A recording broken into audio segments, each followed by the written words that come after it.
শবে কদরের রাত্রিতে এই আমলটা যদি 500 বার পড়তে পারেন ইনশাআল্লাহুল আজিজ, আমি মাজহারুল ইসলাম আল্লাহর কসম করে বলছি যে আল্লাহ তাআলার কাছে এমন কোনো চাওয়া নাই যেটা আপনি পেশ করছেন কিন্তু আল্লাহ তাআলা কবুল করবে না। অর্থাৎ আল্লাহ তাআলার কাছে যত আশা আকাঙ্ক্ষা, যত উদ্বেগ উৎকণ্ঠা, যা কিছুই বলেন না কেন, ঋণে জর্জরিত আছেন, কোমর বাঁকা হয়ে গেছে, অল এভরিথিং যা কিছু আল্লাহর কাছে বলবেন আল্লাহ তাআলা সাথে সাথে কবুল করে নেবেন। তবে শর্ত আছে, শর্ত হচ্ছে অবশ্যই আমলটা করতে হবে এক বৈঠকে। আপনি সালাতুল এশারের নামাজ শেষ করে সালাতুত তারাবিহ শেষ করলেন, আপনি চাইলে বেতের সবার শেষেও পড়তে পারেন, কিংবা চাইলে বেতের শেষ করে আপনি 2 রাকাত সালাতুল হাজত নামাজ পড়বেন। সালাতুল হাজত নামাজ পড়ার পরে এই আমলটা করার আগে আপনি 100 বার দরুদ শরীফ পড়বেন। ভালো করে বুঝে নেন, 100 বার দরুদ শরীফ, যে কোনো দরুদ শরীফ চাইলেও আপনি পড়তে পারেন। সাল্লাল্লাহু আলাইহি ওয়াসাল্লাম, আল্লাহুম্মা সাল্লি ওয়া সাল্লিম ওয়া বারিক আলাই, অর্থাৎ যে কোনো দরুদ শরীফ আপনি চাইলেও পড়তে পারেন। এই দরুদ শরীফ 100 বার পড়বেন, তারপর 499 বার পড়বেন লা হাওলা ওয়ালা কুওয়াতা ইল্লা বিল্লাহ।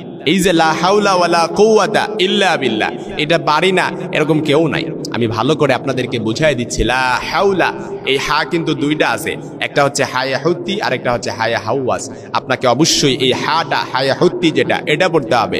লা হাওলা ওয়ালা কুওয়াতা, এই যে কফ, এটা কিন্তু কফ, ওই যে মধ্যখান বেজানওয়ালা যে কাফ আছে ওই কাফ না, কিন্তু লা হাওলা ওয়ালা কুওয়াতা, এই কফটা আপনাকে ভালো করে উচ্চারণ করতে হবে।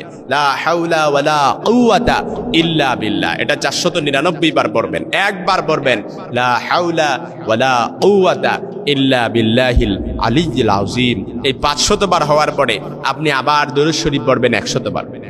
এই দরুদ শরীফের ক্ষেত্রে আমি আপনাদেরকে একেবারে ধরাবাঁধা কোনো দরুদ শরীফ বলতে চাই না, যে কোনো দরুদ শরীফ পড়লেই হবে। সাল্লাল্লাহু আলাইহি ওয়াসাল্লাম, আল্লাহুম্মা বারিক ওয়া সাল্লিম, আল্লাহুম্মা সাল্লি ওয়া সাল্লিম ওয়া বারিক আলাইহি, এভাবে পড়ে তারপর কয়েকবার ইস্তেগফার পড়ে আল্লাহর কাছে দোয়া করবেন। এবার দোয়া যে করলেন, এক বৈঠকে যে আমলটা করলেন, আল্লাহর তাআলার প্রতি পরিপূর্ণ ইয়াকিন রেখে, ইত্তেবা রেখে, আমি একটু বলে রাখা ভালো, আপনারা যখন আমলটা করার পরে দোয়া করবেন, অবশ্যই দোয়া করার ক্ষেত্রে যখন মোনাজাত ধরবেন, এই মোনাজাত আপনি চাবেন একটা নিবিড়, একটা নিস্তব্ধ জায়গায়, যাতে করে আপনার কানেকটিভিটা আল্লাহ তাআলার কাছে খুব সহজই হয়ে যায়। এই কানেকটিভিটি যখন আল্লাহ তাআলার কাছে হবে, তখন আপনার ভেতরে এই ইয়াকিন রাখবেন আল্লাহ তাআলা আমার দোয়াটা অলরেডি কবুল করে নিয়েছেন।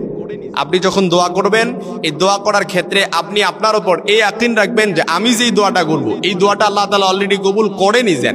এই ইয়াকিন রেখে আপনি যদি আল্লাহর কাছে দোয়া করেন ইনশাআল্লাহুল আজিজ, একেবারে হাদিসের শব্দগুলো আমার সামনে ভেসে আসছে। হাদিসের মধ্যে নবীজি বলেছেন, বান্দা যখন দোয়া করার ক্ষেত্রে তার উপর পরিপূর্ণ ইয়াকিন রাখে আল্লাহ তাআলার উপর, যে তার ভেতরে পরিপূর্ণ ইয়াকিন আছে আল্লাহর প্রতি যে আল্লাহ তাআলা আবার দোয়াটা কবুল করবে, তাহলে তার দোয়াটা অলরেডি কবুল হয়ে গেছে। সুবহানাল্লাহ ওয়া বিহামদি। এই জন্য আমি বলতে চাই, লাইলাতুল কদরের রাত্রি না, শুধু শবে কদরের রাত্রি যে বিষয়টা এরকম নয়, অন্য যে কোনো রাত্রিতে আমরা চাইলে আমলটা করতে পারি। আল্লাহ তাআলা আমাদের মনের ভেতরে যত যন্ত্রণা আছে, যত দুঃখ আছে, যত আশা আকাঙ্ক্ষা আছে, সবগুলো আল্লাহ তাআলা কবুল করে নেবেন, দুঃখ যন্ত্রণা সবকিছু দূরীভূত করে দিবেন। সুবহানাল্লাহ ওয়া বিহামদি। তবে লাইলাতুল শবে কদর, এই যে লাইলাতুল কদরের রাত্রি, শবে কদরের রাত্রি আমি স্পেসিফিক কেন বললাম, এই রাত্রির এত মর্যাদা, কোরআনে আল্লাহ তাআলা স্বতন্ত্র সূরা নাজিল করেছেন এই রাত্রির ব্যাপারে। হাদিসের মধ্যে নবীজি সাল্লাল্লাহু আলাইহি সাল্লামের অসংখ্য হাদিস আছে এই রাত্রির ফজিলত এবং মর্যাদার ব্যাপারে। যে রাত্রিটা আপনি এক রাত্রি ইবাদত করলেন, 1000 মাস ইবাদত করলে যে সওয়াব হতো, এই সওয়াব আল্লাহ তাআলা আপনার আমলনামায় পৌঁছায় দিবেন। এমনকি 84 বছর ইবাদত করলে যে সওয়াব হতো, ওই সওয়াব আল্লাহ তাআলা আপনার আমলনামায় পৌঁছায় দিবেন। এজন্য শবে কদরের রাত্রিতে 500 বার আমরা এই আমলটা করব। এর আগে 100 বার দরুদ শরীফ পড়ব, পরে 100 বার দরুদ শরীফ পড়ব, কয়েকবার ইস্তেগফার পড়ব, তারপর আল্লাহ তাআলার কাছে 2 হাত তুলে দোয়া করব। আমি মাজহারুল ইসলাম কনফিডেন্স এবং আত্মবিশ্বাসের সাথে বলতে পারি, আল্লাহর কসম করে, যে এমন কোনো দোয়া নাই যেটা আল্লাহ তাআলা কবুল করবে না, এমন কোনো চাওয়া নাই যেটা আল্লাহ তাআলা কবুল করবে না, এমন কোনো আরজি নাই যেটা আল্লাহর কাছে পেশ করছেন কিন্তু আল্লাহ তাআলা কবুল করে নাই। আপনি ঋণে জর্জরিত আছেন, মামলা মোকদ্দমায় জড়িয়ে আছেন, উদ্বেগ উৎকণ্ঠায় আছেন, পেরেশানিতে আছেন, সারা দুনিয়া আপনার অন্ধকার লাগে, সব কিছু থেকে আল্লাহ তাআলা আপনাকে মুক্তি করে আপনাকে একটা স্বাচ্ছন্দ্যবোধ, বারাকায়, রহমতে পরিপূর্ণ আল্লাহ তাআলা একটা জীবন দান করবেন, যেটা পেয়ে আপনি খুশি হয়ে যাবেন অলরেডি।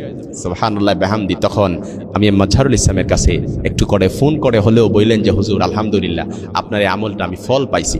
আর যদি কোনো রকম ফল না পান, তারপরও বললেন আমি আপনাকে ভিন্ন নিয়ম বাতলায় দেব, যে এই নিয়মে আপনার ঘাটতি আছে, এইগুলো ফলো করেন, ইনশাআল্লাহ আল্লাহ তাআলা আপনার দোয়াটাও কবুল করে নেবেন ইনশাআল্লাহ।